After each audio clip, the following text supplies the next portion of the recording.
Welcome back. This is Kyle with Allin Survival, and today, after a short pause, we're going to go over some car safety tips, mostly for your family and those who you deem need some supplies in their vehicles and are not necessarily preparedness mindset.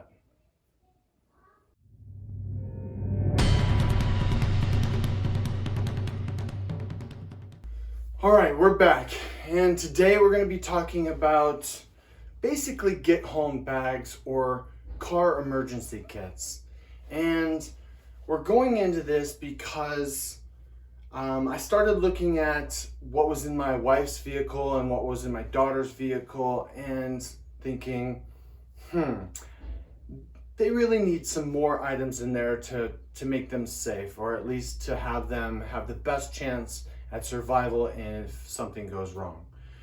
So it's very rare in the preparedness community for an entire family to be 100% on board with preparedness in everything that they do.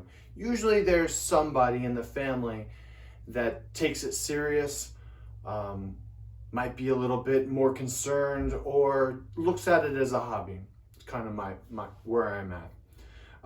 But that doesn't mean that you don't want to protect who's in your family. So I set about a couple months ago putting together a basic 3-part set. I'll link a picture and we'll go through that. I'll probably break this up into 2 videos. Today, we're mostly going to talk about the little get home bag, right? It's not a traditional get home bag. If most people have seen my video on my truck, how I feel about get home bags is 1,000 different things could go wrong, and packing one bag really is difficult without it being incredibly too heavy. So we have some general rules in our house when it comes to preparedness and safety in vehicles. First, try not to ever go below a quarter of a tank. If my wife or my kid was on the very farthest side of town, which is about 40 miles away, and a tragedy happened, an emergency, something bad happened, and you were still able to use your vehicle, they would not run out of gas or have to stop at a gas station and worry about those particular threats to get home. Rule number 1 is get home, right? Number 2 is, if the unlikely event of an EMP or something happening where the vehicle no longer works, I don't really want them to think about what they have to do other than these basic set plans. This is a change of clothes, and this is seasonal. In the summer, this will look a lot different on the inside than what it is in the wintertime. Change your clothes. So my wife could be in dress attire, or she could be in, who knows, hiking attire would be best, but she could be in dress clothes with heels. So a change of clothes into some jeans and some sweatshirt and all that, and then grab the bag, put it on, fill the bladder with water, which we'll talk about later, and go, right? So very super basic. In just a second, I'll go ahead and lay out everything that's in the bag and we'll talk about it. And then probably in the second video, we'll talk a little bit about the other 2 bags and the theory behind it.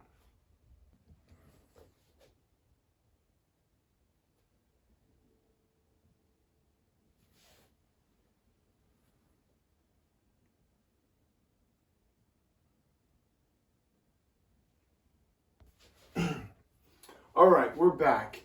And once again, I'm not the type of person who ever says that you need to buy one particular item. These are just generalizations. I will put the links in the description below to give you a better idea how much these things cost.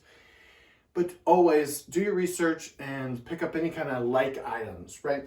So for this particular kit, we're starting with basically a little bag that has got a water bladder. This was $25 or something like that, really cheap. So I bought 2.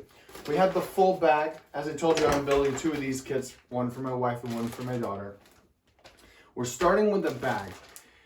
Both of my wife and my daughter are very relatively lightweight and smaller individuals, so we don't want to overdo it on the weight. So it's going to be minimalistic. We're starting with a small bag that will hold 2 liters of water. Very important. Next, as a military man, it is in my instinct to the very first thing is drop in an MRE into the bag, right? But what is the plan for them? The plan is to drop whatever you're doing, put the pack on, and start walking home, right? I don't want them on the street for very long. Luckily, this valley is not very big. 30 miles can be covered. If you've got some real purpose in your step, it can be covered in like 10 hours. So this would be difficult, but what do we want food-wise?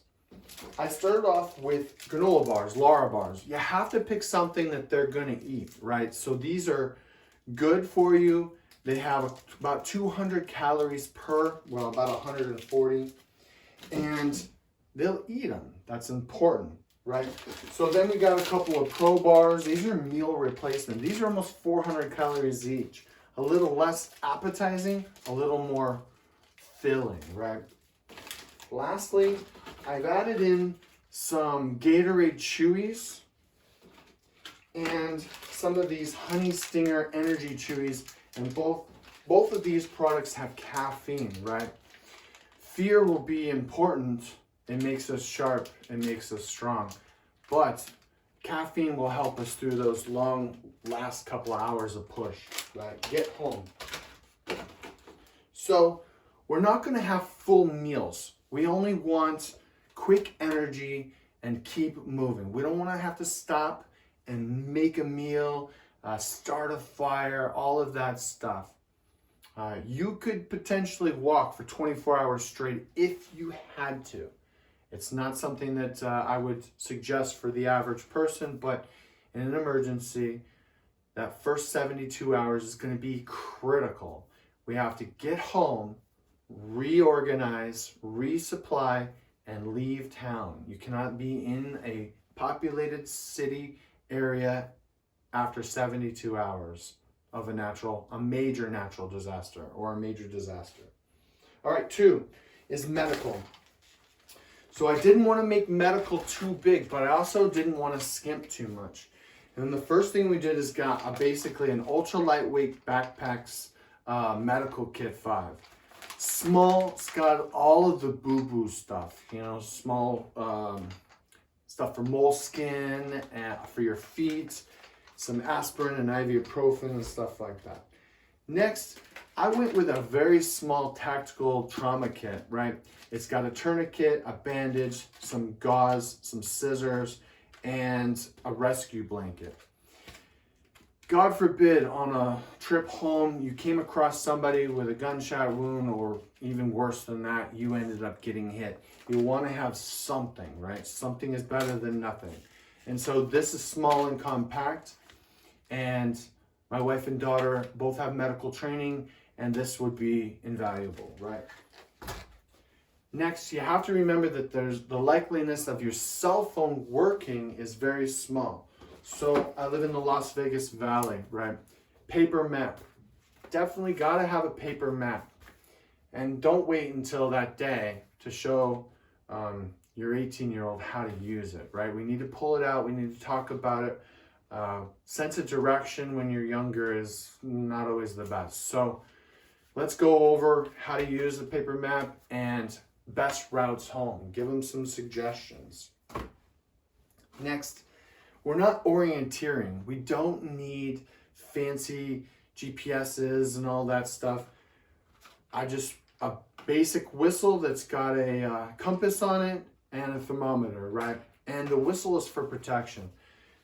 We'll talk a little bit more about protection here in a minute, but this is a small tool that you can put around your neck, give you a general area that I know that we live in. I'm going to go random here, southwest corner of the Las Vegas Valley, right? So in general, if I'm on the other side of town and I put this in the southwest direction and head home, I'm going to get pretty close. Or I'm going to hit the desert and go around to where my house is. All right, a good quality flashlight. I think most people have seen this channel long enough to know that I like to buy the 3 packs of flashlights from Costco. 20 bucks get you 3 of these plus the batteries, which is probably $10 worth of batteries. So we'll put a brand new set of batteries in and put it in the bag and have it ready. This can also be used as a self-protection item. Next, we're going to talk about sunscreen. Somebody in Michigan is probably going to replace this with bug spray. But for me, in this valley, in the summer, the absolute last thing in the world you want to have happen is you start your 30-mile trek home and you get heat stroke or you get burnt so bad that you can't move. So we have SPF 100 and we are going to use this liberally. I mean, just spray it everywhere on any open skin sources. All right, next we're going to talk about self-protection a little bit. I'm going to go only off of what I know here in Las Vegas. You guys need to check into your laws a little bit. But bear spray is my suggestion to keeping, instead of keeping a firearm, right? First, we want to stay low key. On our trip home, we want to be gray man. We want to be quiet. We want to be inconspicuous. We want to keep moving, not draw attention to ourselves. But inevitably, there might be that situation where you end up in a situation where you have somebody confronting you. And I have instructed the ladies in my household that we're going to use our verbals first. Stay away from me. Get back. Leave me alone. Get loud, right? Get loud. Secondly, use the whistle. 3 blasts will get anybody in the area to look in your direction. That could be enough to deter somebody from attacking you. Maybe not. Depending on the time, the place, and the location, you never know. But 3 blasts, right? Next is the flashlight. You put this up and put this directly into somebody's face, especially at night, they're going to have a hard time seeing you. And you need to do this while they're still 15 to 20 feet away, minimum, right? Use it liberally in their face. Continuing with the verbals. Lastly, the bear spray comes with a little sheath that'll be on your belt. There's instructions that me and my wife and daughter went through, and this will be on your side, basically hidden while you're walking. If you get to the point where you're getting nervous, you pull it out, use the flashlight, use the flashlight, use the flashlight. They continue to move towards you and you spray, okay? And run, right? This is just going to give you time. That's all it's going to do. It's going to make the person very upset, but it's going to give you time to get away. If you run for as long as you can and then walk or hide and let that situation die down before you continue, you're probably pretty safe. All right, I'm not going to beat this to death, but coming from a law enforcement, there's only so much that you can do, right? But we are talking about emergency situation.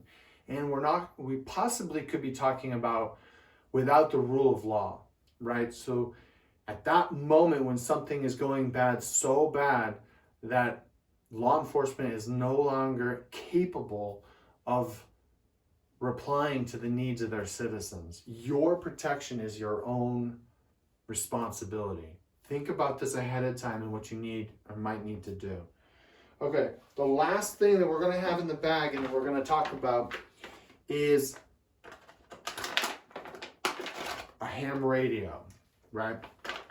Now, everybody knows that you have to have a license to use these. I get that. In everyday circumstances. But we're talking about an emergency situation. And do what you have to do to get where you need to get. All right. I keep these in a Faraday bag a protection against an EMP or coronal mass ejection. And that way, the ones in my home are protected. And we're gonna have this set up to use. A little bit of training is definitely necessary in making sure that all of them are programmed properly. I suggest I'll talk a little bit more about it, but I suggest writing some instructions and putting it in the bag with them, utilizing different frequencies and times of day that you might want to contact each other. You can't turn it on and leave it on for the entire journey home. The battery will absolutely be dead by the time you get absolutely in range. So some pre-thought needs to be done. Use this opportunity to calm your significant other down. Some reassuring words on this letter, telling them that you understand what's going on and that it might be scary, but that you'll get through this, okay? So that's what's pretty much in the bag. It lays about 14 pounds empty. Remember, this is empty. When I say empty, I mean with water. And we do not want to fill it up with water and leave it in a vehicle for 6 months. So what we're going to do is we're going to put two gallons of water. 1 gallon is going to be drinking water. Good, best quality drinking water you can get your hands on. The next one doesn't really matter. That's going to be for cleaning and the use of water. And what it's going to do is you're more likely to go into your trunk and need water for something random that you need to clean or whatever. So it keeps the person from opening the drinking water, right? So a gallon of just tap water in the back of your truck or car will help them not dig into that drinking water and leave it for when it's most important. Okay.